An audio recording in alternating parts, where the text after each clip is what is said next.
I recently refreshed my orchestral template, and a lot of people always ask me, oh, what flute library are you using? What string library are you using? So let's put that to rest because I'll just show you everything I'm using. Just a caveat that this template won't help you sound like me. It will help you sound like yourself because everything about this is very performance dependent and it really depends on your writing. I tend not to use libraries with sounds that, you press one button and you get something out of that that's basically a composition already. Yeah, so every single one of these, it's up to you to perform the parts in and conceive of them idiomatically, and that's what makes it sound good.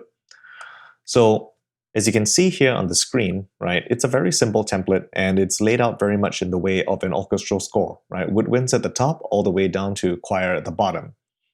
And for all my woodwinds, I use, right, I have 3 flutes and the third flute's on piccolo, 3 oboes and the third oboes on English horn, that sort of thing. And for every woodwind library, I use the Xiao'an engine from Audio Modeling. Right? They have a woodwind bundle. Would highly recommend it. It's very good, very customizable. You can tweak the sounds a lot, right? Okay, so that's the woodwinds. And in addition to that library, I use Virtual Soundstage, right? Which allows me to place every instrument in a physical space. As you can see, this is a model of Air Studios. And it's a very simple piece of software to use. What it gives you is the early reflection, so you have a sense of space around your instrument before you add, a reverb tail to it. So that's the woodwinds, right? Swam engine for oboes, for flutes, for clarinets, and for bassoons, right? And every third woodwind is doubling a traditional double. Now let's move on to the brass. Everything in the brass, with a couple of exceptions, is sample modeling. So with the trumpets, for example, right? It's just sample modeling, right? The only difference is that right here, I have a library from Performance Samples called Caspian Brass, and I use this to play in chords sometimes, especially if I want to do, let's see.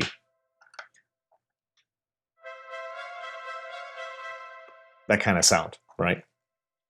And so I have first trumpet, doubling piccolo trumpet. It's quite common for a trumpeter to bring a few different horns to a session and just play the line on the instrument that it sits best on, right? And sometimes they won't tell you. Third trumpet has a flugelhorn, and so I generally don't have third trumpet and flugelhorn playing at the same time because in my mind it's the same player. Same with the piccolo and the trumpet, piccolo trumpet and trumpet 1. So for horns, I have one exception here where I'm not using sample modeling. This is a horn rip patch from Cinesamples. It sounds good, it's not, there's no point reinventing the wheel and trying to play that in myself. So I use that when I need something like that, when I need an effect.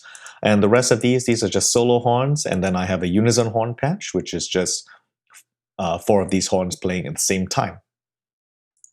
And for trombones, I again am using Caspian trombones, just in case. I just have that in, and the rest of it is sample modeling.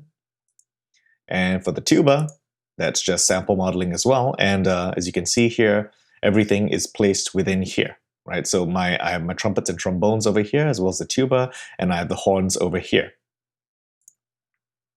Now let's move on to the percussion.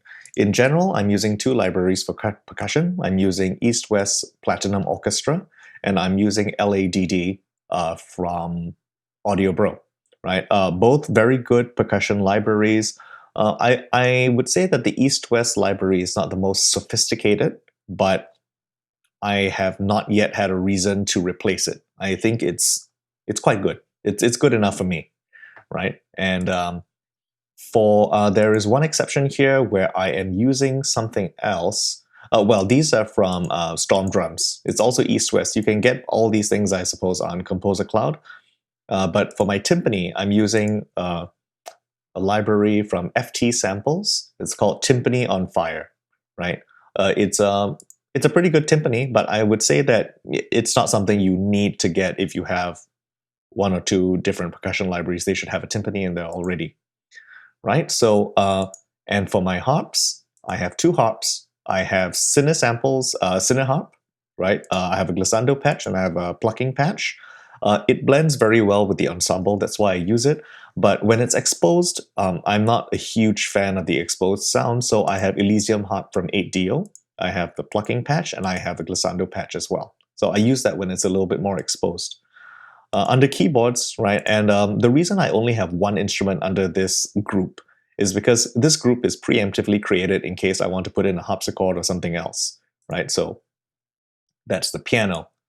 And that's from Synthagy,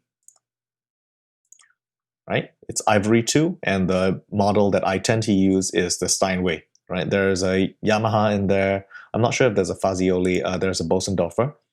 Okay, so here with all my strings, I'm using 3 different libraries, but you can use 2 to replicate this setup. I'm using sample modeling strings, ensemble strings, and instead of using the sample modeling's solo patch, I'm using the SWAM engine, the audio modeling solo violin patch, because I've just been using it before I got sample modeling ensemble strings, and I like the way it sounds, and I just use that specifically. But you don't have to. Sample modeling solo violin, solo strings is pretty good too. And then I'm using adventure strings from musical sampling, which basically is a very playable patch.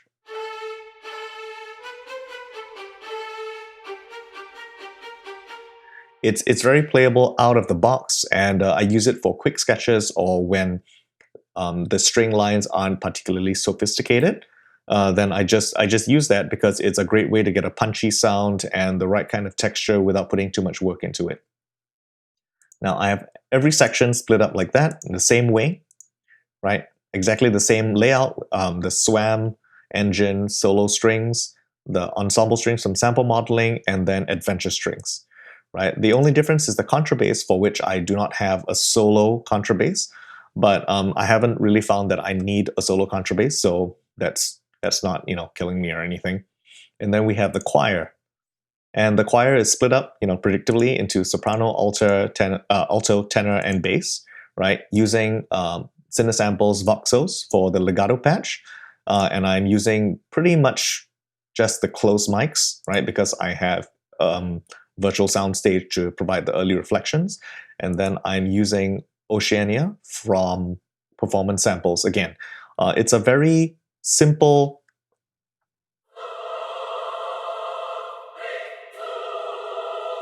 It's a very simple library, single purpose, and very often when people want choir, they generally want only one thing. And if they don't want that thing, then I just use the legato patch.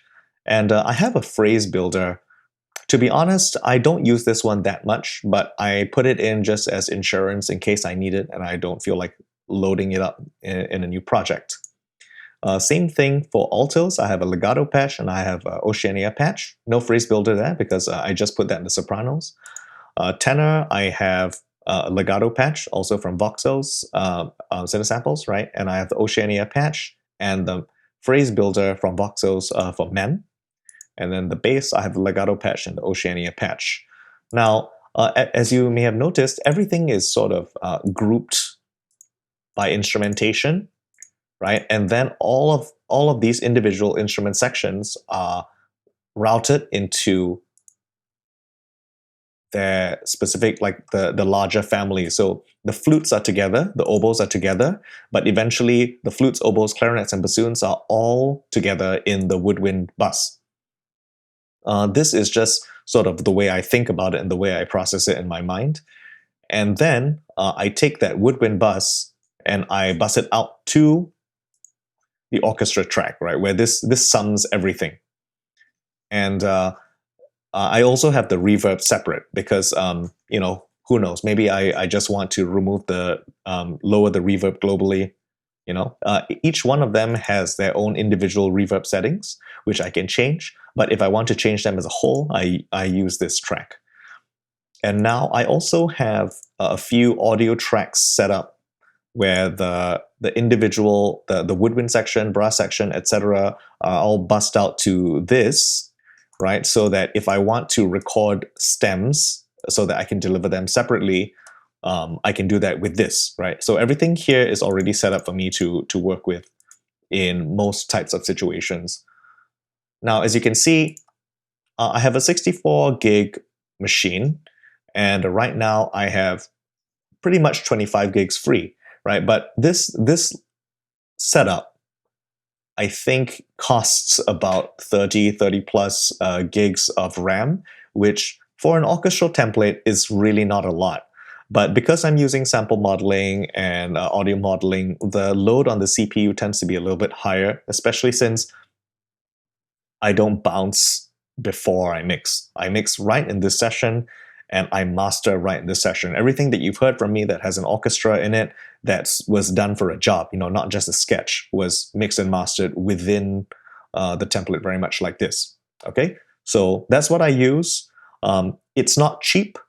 It certainly isn't cheap. I mean, it will require some resources, but it is definitely on the side of being more affordable than, say, how some people use, I don't know, every Spitfire library or something like that. So and it sounds a lot more expensive than it is, just because the performance capabilities are so much more flexible. So hope this was useful, and maybe some of you will go away and think of using a setup like this.